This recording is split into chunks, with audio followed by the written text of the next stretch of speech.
What's up, and welcome to the show that is called Confessions of a Narcissistic Marketer. That's me. Why this name? Why this show? What are we doing here? I mean, it started off as maybe just a catchy name, and I'm still trying to figure out what does that mean, this idea of narcissistic marketer.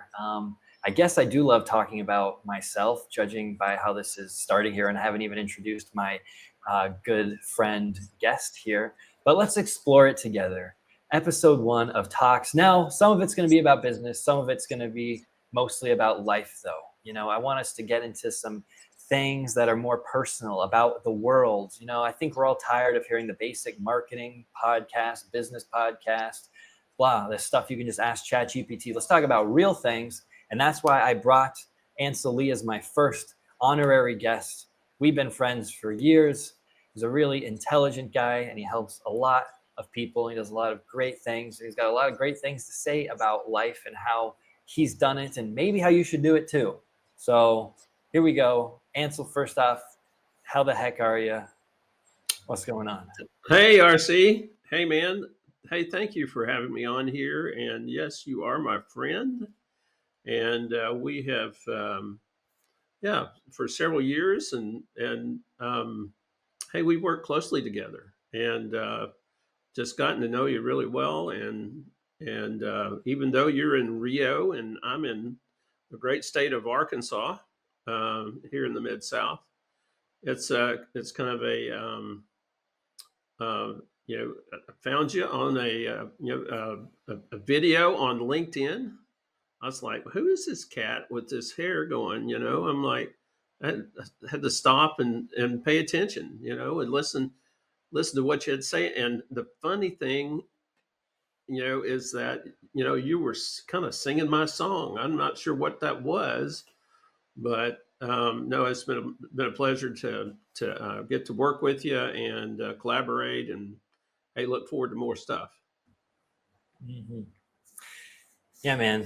Thanks. Yeah. Has been a good amount of time. Done a lot of things. A lot of stuff has come up. Man, a lot's happened in the past few years, and that's some of the stuff I want to ask you about. You have a lot of experience in the health tech industry. Specifically in sales. We've talked a lot about that. Another cool thing is that you had, your son was working with you for a couple of years, and all three of us worked on projects together for a couple of years. A4, that was cool. So you had your kind of family in the business. You've got, I don't remember how many kids have you got? 7 or 8? No, not that many. I actually have. We have five bio children Right. and one adopted, and Yeah. and then we have 6 grandchildren and one on the way. By the way, so So um, I'm pretty yeah. jazzed about that. Yeah, right. So you got this like big family that you've Yeah. been a part of and helped to grow. And with all this stuff, Ansel, like this stuff happening in your life, happening in business, um, health, life, business, state of the world, like what do you like? How do you feel about the state of things right now? Maybe just maybe just like with you, and how about like you and specifically your relationship with the world. There's lots of things going on. It seems like we watch media and news and there's lots of chaos, but what I've always found is that in my life, yeah, that stuff's happening, but my life is a lot different than what things out there seem to be, and I'm trying to navigate what to do about both of those things. So how do you kind of feel about that? How do you navigate those two worlds? Yeah, that's a really great question, and I don't, if you've been around me for very long, and especially what I write here on LinkedIn and media, I am I just see the world as very divisive. I see it as people are polarized, from one thing or another, especially uh, um, from definitely from a political perspective. And I believe that, for me, mine is to be really counter. I write very counter cultural, and that I believe that, I believe that we need to love each other, and that, and serve each other. And that's kind of that's kind of my deal. And that when you're serving somebody, the rest of this stuff goes away. And when you're trying to do good, when there's someone, when you've got there's a child in a foster home that needs a place to land and to spend some time, that other stuff doesn't matter. And I'm very much, all the noise is, I've called it, and it can, build anxiety. But I think for me, and it's always kind of been this way ever since I got out of college, that, serving others, um, helps you refocus and focus on the things that are important.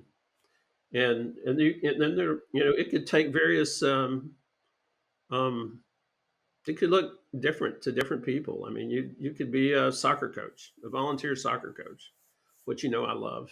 Um, but you could also be a foster parent, or, you could do all. There's just all kinds of places to serve others. And, I think that, to me, when I do that, everything else lines up. You know, I I can't control what governments do. I can't control what politicians do. That's for sure. Or what they say. But, I can control how I treat somebody else. And, matter of fact, I don't mean to plug but in my new book, really, Common Grounds 3, I wasn't going to plug. I mean, that's really a lot of what I talk about is really being a light in this world. And, we need some light. Yeah. Yeah, man. Yeah, that's one of the things that I really love about you, is that you are always, doing stuff, taking action. You're doing lots of, trying out new things. And, we're kind of similar in that we like to, do a lot of stuff and try new things. And it kind of gets us in trouble sometimes, because it doesn't mean we necessarily finish things or follow through on stuff all the time. But, our, I don't know what and you're talking we about, know, RC. but that's just kind of, I think, the, similar personality trait that we have, that we like to come up with ideas, and we like to inspire people.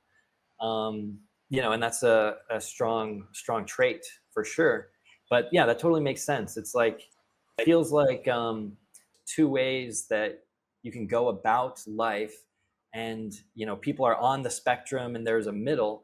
But it seems like there's a lot of people that are always, um, like, worried and complaining about things. Like, something happens in the news, or somebody else does something, they read about something, and then it really affects them.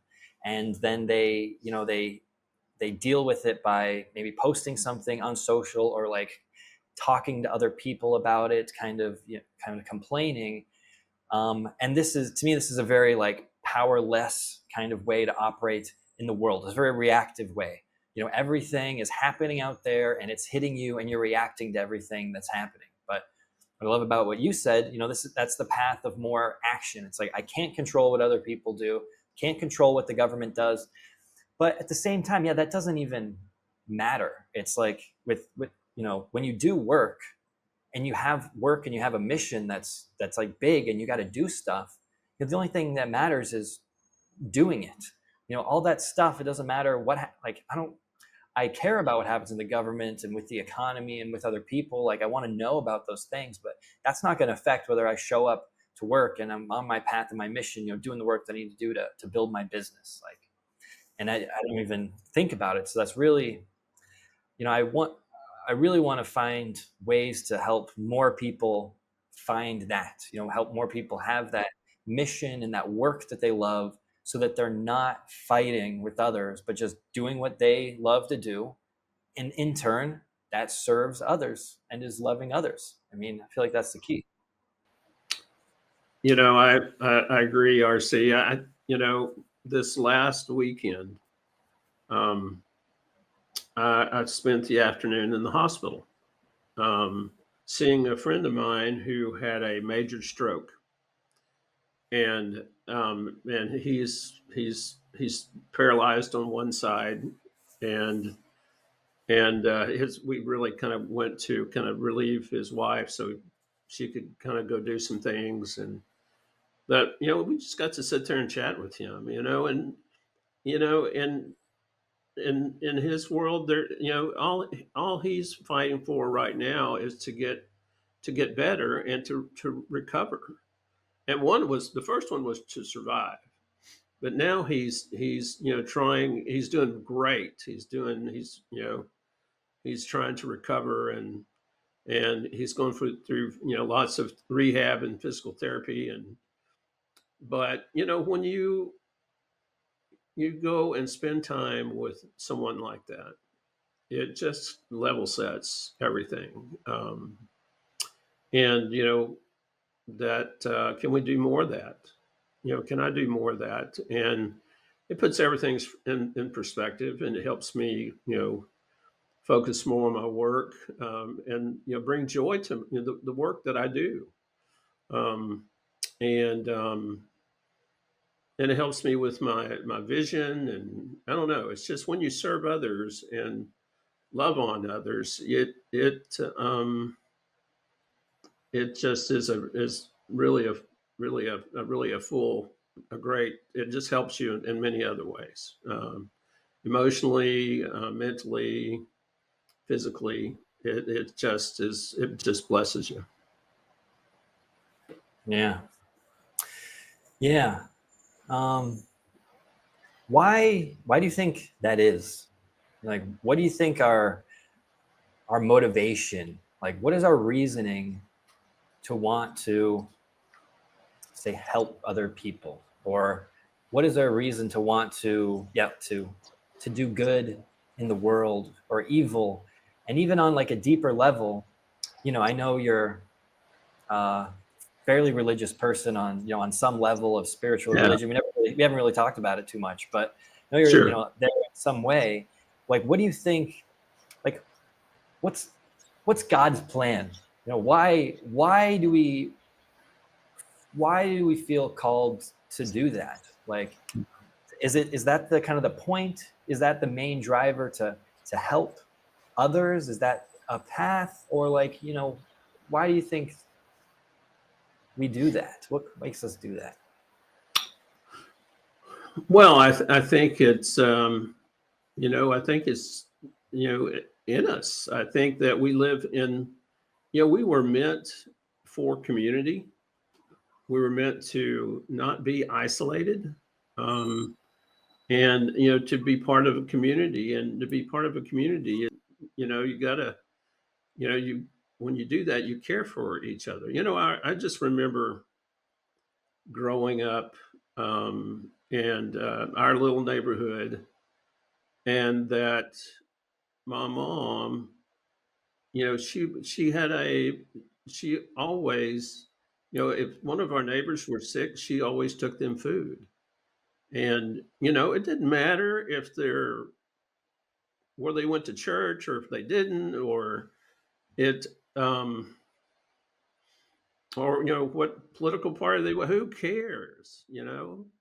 It was taking care of each other, and being part of a community. And it was just a small handful of homes around us. And I would go, and if one of them, they went on vacation, I'd take care of their dog or whatever, and they'd give me a quarter. That tells you how long ago that was. A quarter or 50 cents or something like that. And but but I think it does come down to some worldview. I think it is, as a Christian, I just a Christ follower, that I just think to reflect the light of and love, really, of God and to others. And that's when I get a chance, and that's what I want to do. And I just know how blessed I am when I love on other people, serve them, and it just comes back to you in just multitude of ways. And I don't necessarily do it for that reason, but it does. It just does. It's just kind of crazy that way. Yeah. Yeah. Yeah. It does.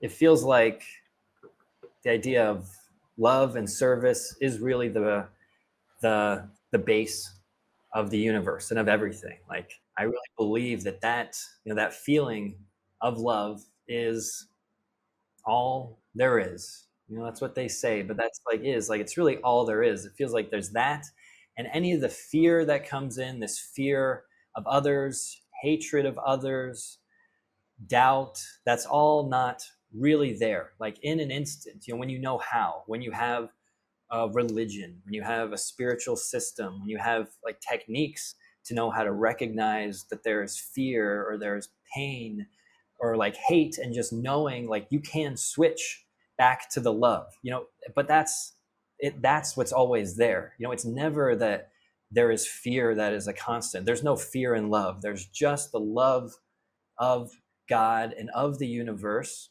and what everything that's fear, which is unreal, that doesn't really exist, because we can always return back to God. We can always come back to that. So it seems so, and I know this too, just my own experience, my own everything that I've done. Whenever I think about positivity in others, when I'm not judgmental to others, like this idea of community and people, when I walk down the street, and I have this technique that I use, I call the brother sister mindset.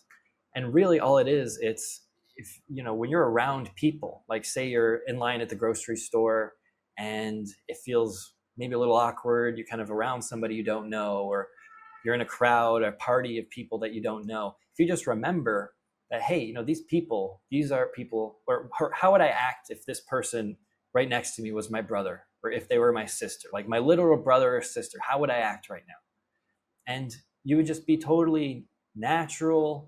You wouldn't be worried about your movements or what you're doing. And so just like thinking about that, having acceptance for other people when I'm around doing stuff, like that's like the real love. Like that's how you should be able, that's how you can feel about everyone. And if you can, then that's how it is. And yeah, this community is, that's something I struggle with, to be honest, because I can personally, like I can be with people in like groups of people and I can get along with everyone, but I don't think I've ever had like a deep sense of community, of like belonging to a group of people, like belonging to a friend group, or even family so much. Like when I grew up, I moved around a lot, like every 3 or 4 years to different places. And I think that taught me how to, get along with people and not be afraid of new people. But it also never really gave me roots with family. Like my dad's side of the family's in Chicago, my mom's side of the family's in Brazil. We we're always kind of moving around, and I never got a lot of that. So I'm kind of finding my like a new kind of way for a community here in Rio. There's an innovation center, something place about that's down here, and just kind of this group of people that are in like startups and working together. Now I'm kind of making friends there. I've got some business things going with some people, and so now I'm like in person. I'm kind of feeling like I'm part of a community there, which is nice. But I mean,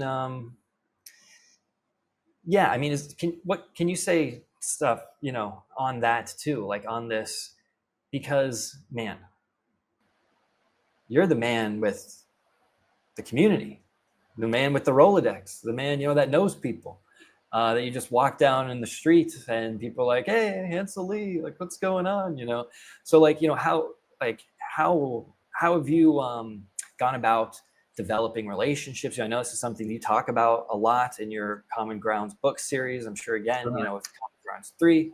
So, what's your approach to community, building relationships, like the real ones, not just the online ones? Yeah, for sure. Yeah, the real in person community. Matter of fact, I just left Blue Cell Coffee just a little bit ago with meeting with Michael Stinnett, and hey, an A4 was down there, and we were having a chat, and people would come through and say hello, and I'm almost at the point at Blue Cell where I almost have to go to the innovation center and hide someplace to get any work done, but that's what a wonderful thing though.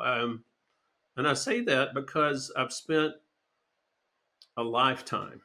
I've spent a lifetime of investing in others, and being. I think to get friends, you got to be a friend, and a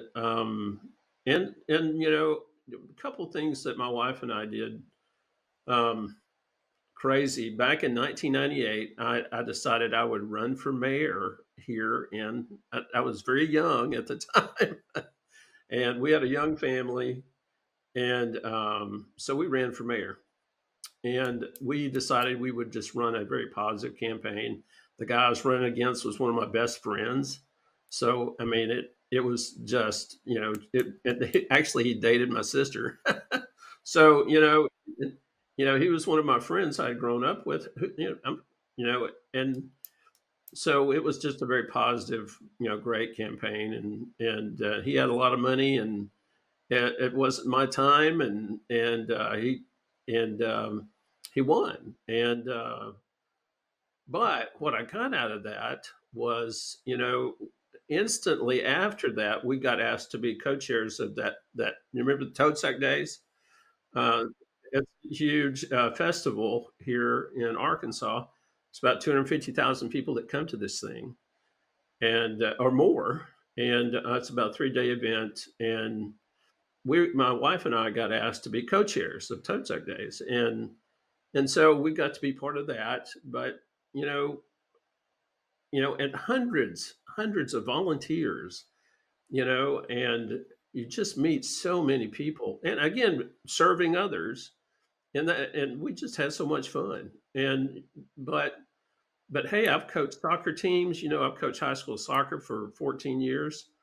Um, and I've also coached club soccer and baseball teams, and and usually where my kids are, I'm probably getting drafted to coach something, and just being involved, doing stuff with serving on committees in my church, and um, just and again, other opportunities to serve on boards. What a great thing to do, to find a board that um, I've served on one called ILS, which was Independent Living Services. These were folks that couldn't, that they were wanting to live by themselves, and we had homes around our city that that, anyway, I got to serve on that board um, as well. There's been many more boards, and when you do that, you get connected to the other board members, the people that actually run the homes, and the clients themselves, and it's just great. I just look for opportunities to get on a board and serve, and then and I have talked a lot about serving on children's home boards, um, and through my career as well, and that's just been what a blessing that has been. For kids that are abused and neglected, they're there through no fault of their own. Really, foster children, really. Um, and it's amazing. It's amazing how many people you meet. It's just amazing. Now, when you do something, when you go and do something, invest yourself in something else other than yourself. It's there's no way that these. whatever time I've worked on or served on these committees, was not for.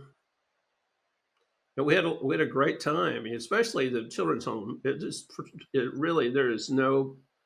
It's really for the good of the kids. There's nothing. I mean, I don't make any money off that. I don't. I've never thought about that. And just love and serving others is it's a great thing. Mm. Yeah, yeah, man. Well, I'd love to hear more about that, about your experience serving with the children's home and adopting your daughter. Because this, like, one of my main missions is um, is to do something to help bring better education to kids, to Right. children just around the world. I'm not sure if it matters that it has to be kids that like don't have a lot of money or in poor areas, or if it has to do with some kind of, I don't know, like some kind of circumstance or whatever it is. It's just that I know that if we can reach kids and help them to learn things or to have an influence that they can control somehow, maybe that's the best way to say it. Like, I was watching a podcast today, and this guy Ray Dalio is on, and he's like known to be he's like one of the most famous, successful. Um, I guess he's an investor. I kind of like just learned about him, but he's like written like these books that are just like really famous, like like an economist and philanthropist. And but one thing that he said, that was like, yeah, that's exactly what I think and totally makes sense, is that same is this idea of of kids and their parents. It's like, a kid can only be so successful as their environment, and that has so much to do with the kind of parents that they have. If their parents don't have good values or good ideas, then the kids aren't going to be instilled with good values and ideas, and then they're kind of just screwed from the get-go. So how can we find a way to give kids access to just education, to learning, to be inspired by new ideas and people that are that they can be a good influence on them. So yeah, like how do you feel about that? And I applaud you for what you've done too, for the work that you've done already to help kids. And I want to ask you more about that during the future. But what's your experience been like with that? I think there are opportunities. There as I share with everyone. Kind of my motto, if you will, is to start small, and it doesn't. You don't have to go out and try to do something gigantic. I mean, you may get it to down the road, but just do something small. Maybe just go be a mentor at want to go to the local school. Say, I just want to mentor. I just want to be a mentor, and and invest in um, some child, and would be my maybe just go, maybe just take them for when we first um, started working with the children's home. I wasn't actually on the board. I was just giving money to the children's home, and so we were sponsoring a child, and they would let us come see the child and maybe take them to, of course, Walmart or McDonald's, get them a toy, or take them out to eat. Um, but there are other things you can do just to invest in somebody. Um, Time is the biggest thing, that I think the most valuable thing that any of us possess. Both that is, it's time we can never get back. And so where do you invest that? And it's whether it's with kids, and or you're going in. Man, there's so many kids that we've sponsored through the years that would just kind of, we would go and see and take them to lunch, and or I think one we did we ended up.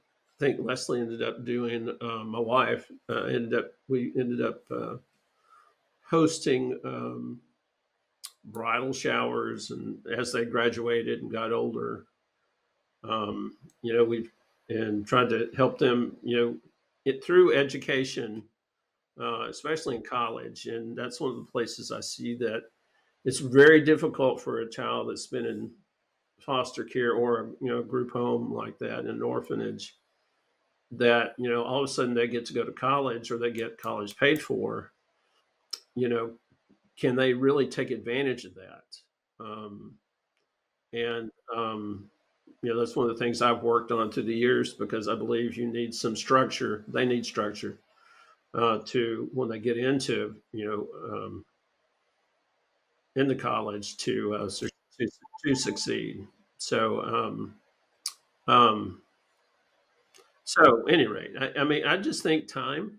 A great place to start is just take a little time and find. Really, if you start looking for it, it will find you. I promise you. There's so much need out there, and I'm just talking about maybe helping out a school or doing something just small, doing something small. It's just taking that step forward. You will be met. The opportunity will meet you when you take that step forward. Yeah. Yeah. Yeah. It's such a sad thing that, I mean, I don't know, sad, but yeah, to like have to be born, that's what I think too. Like, why, what does it mean to be born in a difficult circumstance? Maybe that's even like forking off to a different place. But before that, yeah, I like there's time is that is spending time with someone. The more like investing into that means so much. Even like just doing a Zoom call over being somewhere in person. Like so at this innovation center, these me and these two other guys, we have this business idea where basically one guy he teaches English, the other guy he has runs the studio that's in the center, and I do marketing. So the idea is this guy, we can help, like say leaders of companies that want to create content in English. They can enter like an international market and get clients from other countries, so they can make better money and have better clients. Have well clients basically to make more money. And we're planning on like when we're going to meet, and we had the option to do a Zoom sooner or meet in person next week. And I was like, let's meet next week, and because doing it in person, like it matters a lot. It's like it does something when you're in a room with people talking about something, talking about ideas. Like something happens. There's more magic. There's more threads that get pulled together. So next time we do this podcast, maybe we'll be in the same room in a studio sometime doing this. But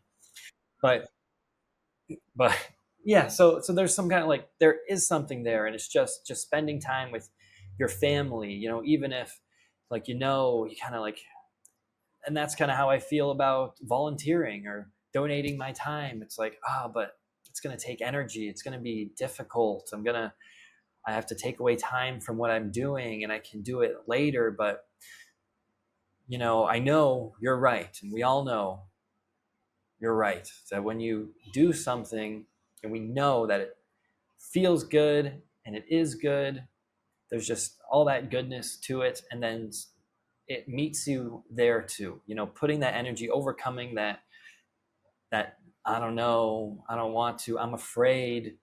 There's so much reward just behind taking that little step. It's not just you get a little step back. I think when it comes to something like this, donating your time, it's you get something big back. That's it. That's happened to me time and time again. I'm afraid to do something, go out, meet people. I'm afraid, oh, I don't know what's going to happen. But then something big comes, and the feeling and the relationship connection. Absolutely.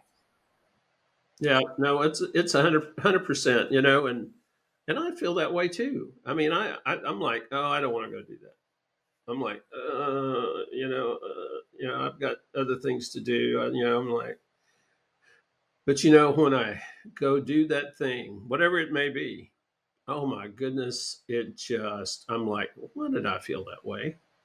And the resistance, I don't know if it's fear, resistance, whatever, but once you do it, it's just elation. I mean, you've touched somebody, you've just been. I mean, it's just it's a powerful thing, and and honestly, I'll confess to you that I was a little scared to go see my friend that's had the stroke. He almost died. They had to remove part of his scalp. So I'm like thinking, what is this going to look like? What is it going to and I'm trying, I'm like going, okay, it's going, we know where his normal is. We know, you know, he's been in here about 4 weeks. Where is this going to be? And I'm telling you, it was just we got in there and it was just the best. We just had the best time. We walked away from there. Um, it was not that we didn't do anything stupendous. I mean, we just sat there and talked to him and maybe helped him drink a little bit of iced tea. Um, and So it was very special. But I agree, to get past that, whatever that barrier is, there's something good for you on the other side. Yeah, yeah, yeah.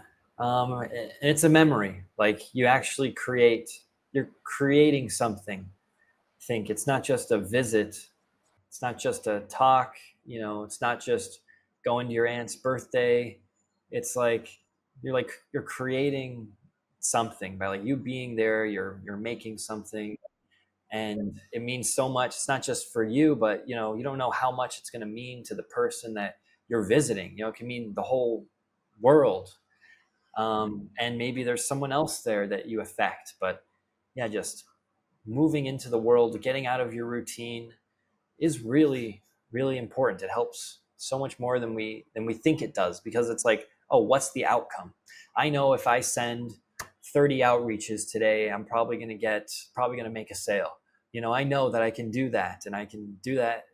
But if I go out to if I decide to, well, instead of staying here at home and working, if I decide to take the extra energy to go to the ARCA hub to work there, which does help me focus, but it's like extra energy. Oh, do I really want to go? But when I go, something happens. I have a conversation, meet somebody, I get a lot of work done. But even besides that, it's just not as quantifiable. Doing these things, it's not quantifiable. And maybe that's one of the problems that we all have, is that we want to like quantify everything. We want to know what the result is going to be. We want to know what we're going to get when we take an action. I mean, that's what marketing is, in sales. Good sales is like, hey, if you do this, you're going to go through this process and you're going to get this outcome, because that's what we want as humans. We want clarity, we want confidence, we want to know if we're going to make a decision, we know what's going to happen, what to expect, because that's easiest for us. And we don't have any doubt, we don't have any fear over making a decision. That's the easiest. But so it's like those things, like volunteering your time, going out to that relative's birthday that it's not really going to get you anything. Those can be the most rewarding things, but it's not going to be a number. Hmm. Yeah, early in my career, there wasn't internet. There were hardly even cell phones.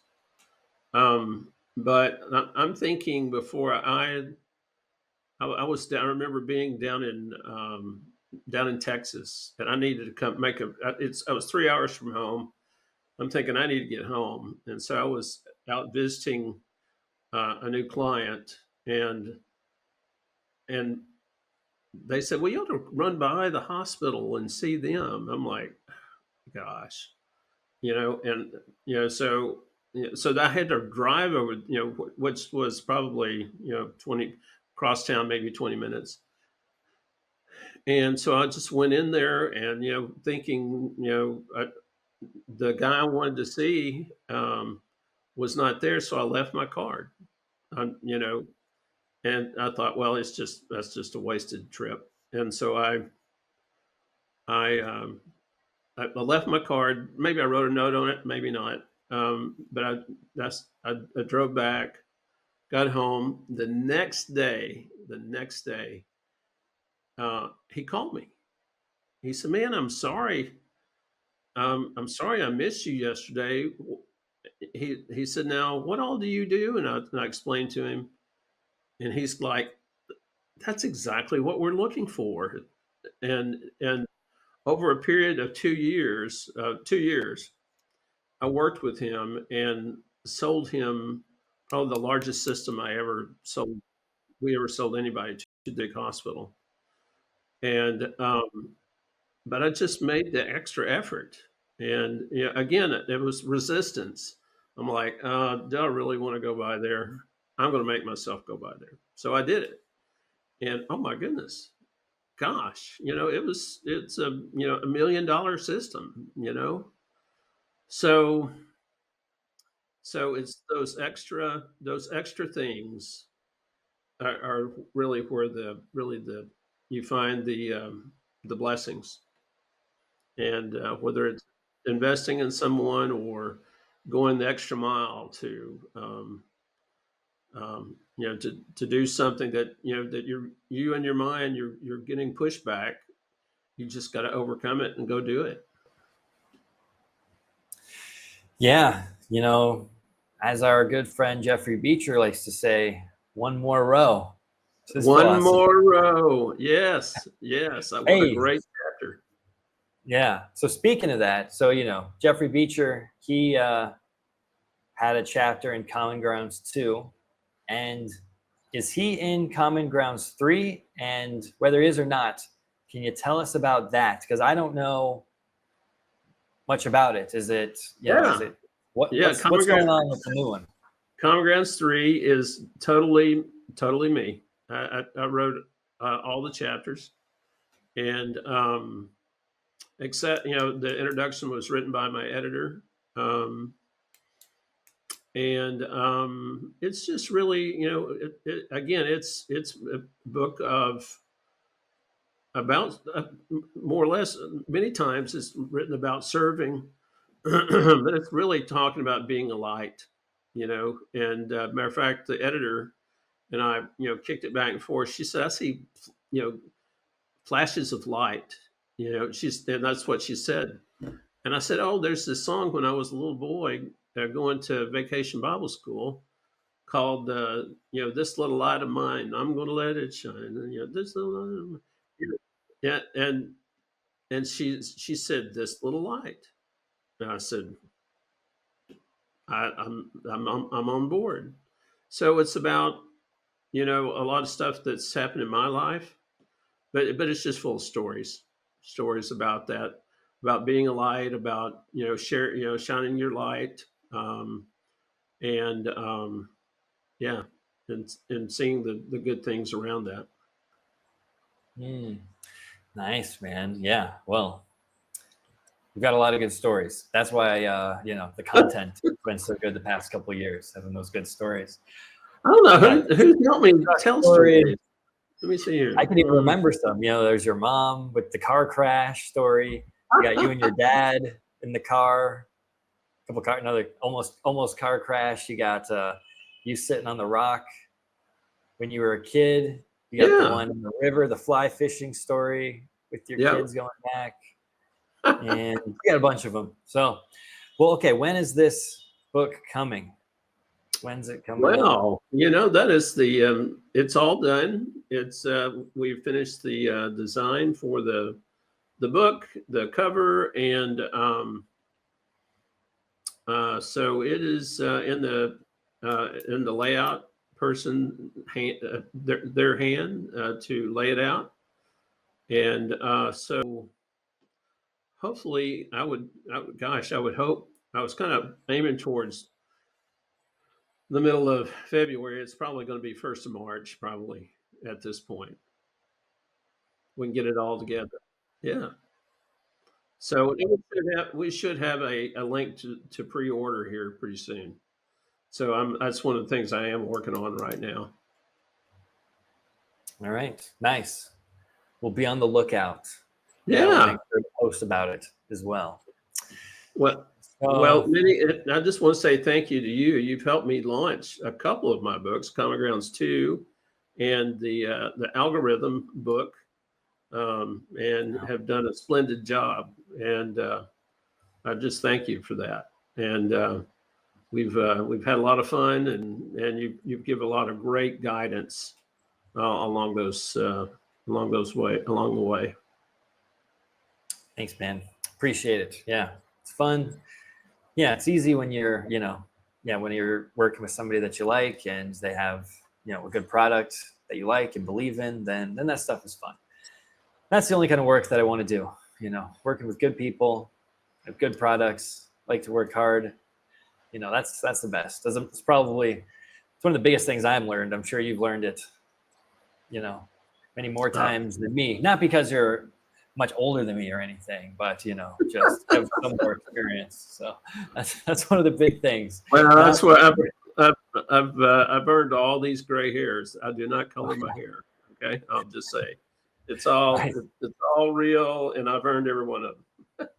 Yeah. My barber keeps trying to get me to color my beard. He's like, because he's like almost 50 or something, and he but he's like. He's not married. He likes to go out and party and stuff like that. So he's always like coloring his beard and hair. I'm like, no, it's gonna leave it. I don't need it. It's kind of like, sign of, sign of maturity, sign of age. It kind of looks good. It's just me. I don't need to change anything. It's fine. That's right. Just be you. Yeah. Yeah. That's great. I think now is a good time to wrap this up. So it's been good. I liked the stuff that we talked about, and we're definitely gonna have to do another chat here pretty soon. Hey, RC, thank you for having me on here. It's always great to be with you. And hey, I really enjoyed this. This has been fantastic. Yeah. Me too, man. Until next time, to y'all out there in the crowd. Let's see. I guess it'll be good practice to say that if you enjoyed this conversation, which you better have, and I know you did, you got to hit that like button. Subscribe to this channel for all the future episodes. Okay, please.